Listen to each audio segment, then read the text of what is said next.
dahil unang araw ng pasukan ngayon, magpapakilala tayo sa isa't isa.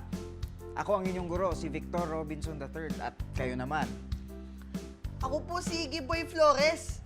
Ako po si George Agpangan. At ako naman si Jai Agpangan. At ako naman po si XYZ.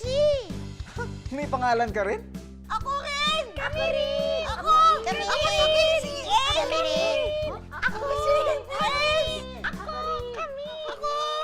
Kung ang mga tao, bagay, hayop at lugar ay may mga pangalan, ang triangles may mga pangalan din. Ang bawat vertex na isang triangle ay binibigyan ng pangalan. Ang pangalang binibigay dito ay isang titik. Halimbawa, A. Ito ang vertex A. Ang isang vertex naman ay B. At ang isa pa ay C. Ang triangle na ito ay tinatawag na triangle A, B, C. Kung isusulat, ayan. Bigyan nga natin ng mga pangalan ang mga triangles na ito. Triangle L, M, N. Triangle D, E, F.